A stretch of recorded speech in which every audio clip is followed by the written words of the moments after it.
여러분, 사실 우리도요, 현대 도시 아스팔트 위에서 생존을 위해서 바닥바닥바닥 그러면 살잖아요. 생존이라는 말 자체는 경쟁이 전제됩니다. 살아남으려고 살벌한 생존 경쟁이니까. 여러분, 오늘 성경에도요 살아남고 싶은 한 사람이 나와요. 예루살렘에 있는 양문 곁에 히브리 말로 베데스라 하는 못이 있는데 거기 행각 5이 있고 거기 38해 된 병자가 있더라. 베데스다 연못가에 38년 된 병자가 있는 거예요. 당시에 베데스다 연못에는 소문이 돈 거예요. 소문. 어떤 소문이 돌았냐면 연못 밑바닥에서부터 막 물이 부르르 끓어오르는 그런 게 있었는가 봐요. 일종의 온천, 뭐 간헐천 그렇게 말할 수 있을 터인데 그 당시에는 이 과학적 지식이 미천하잖아요.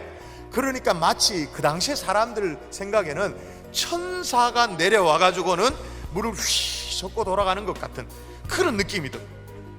그래서 천사가 내려와서 물을 휘저을 때 누구든지 먼저 뛰어들어가면 어떤 병이라도 깨끗하게 낫는다라는 소문이 돈 거예요. 소문이. 누가 낫는다고? 누가?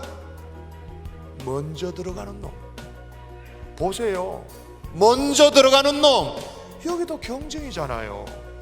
1등.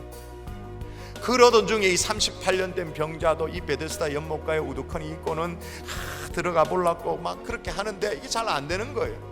예수님이 이제 찾아옵니다. 예수님에게 뭐라고 하소연을 하냐면 나도 지금 가고 싶다라는 거예요.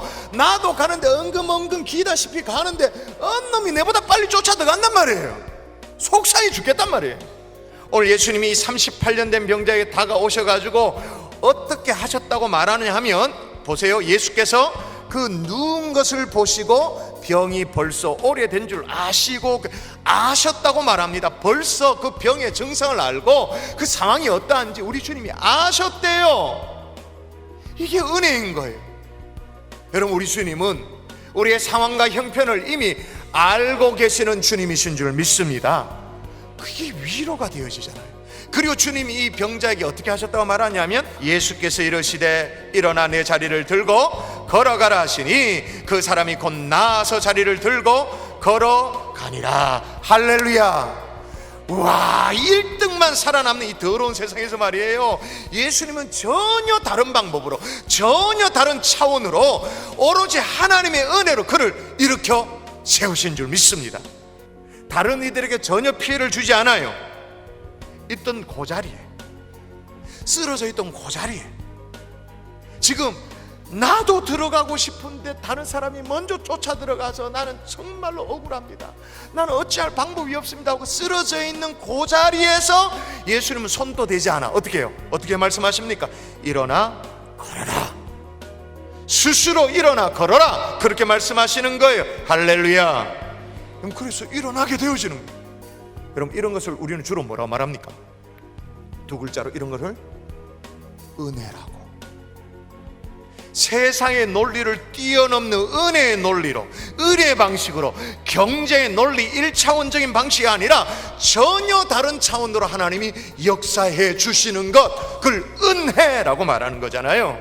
그런데 여러분, 하나만 물어보십시다. 예수님께서 베데스다 연못가에 그 많고 많은 사람들이 있는데 말이에요, 베데스다 연못가의 환자 중에 왜 하필이면 그 38년 된 병자를 콕 찍어가지고 고쳐주셨을까요? 그 이유가 뭐예요? 정확하게 말해서 몰라요. 아무리 생각해도 잘 몰라요. 무조건적인 하나님의 은혜죠. 똑같아요.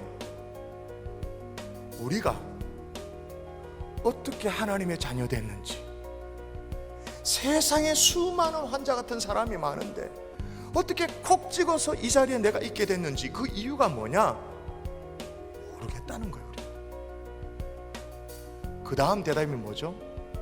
다 하나님의 은혜입니다, 이렇게 말하는 거죠. 마치 우리도 베데스다 연못가의 병자 같은 우리였는데 은혜의 집이 아니라 절망의 집에 모여 앉아가 서로 경쟁하며 헛된 것만을 바라보는 우리였는데 왜 하나님이 전혀 다른 차원으로 뽑아 올리셨는가? 왜 우리에게 믿음을 주셨는가? 왜 우리를 하나님의 자녀 삼아 주셨는가? 다른 이유가 없어요. 다 하나님의 무조건적인 은혜.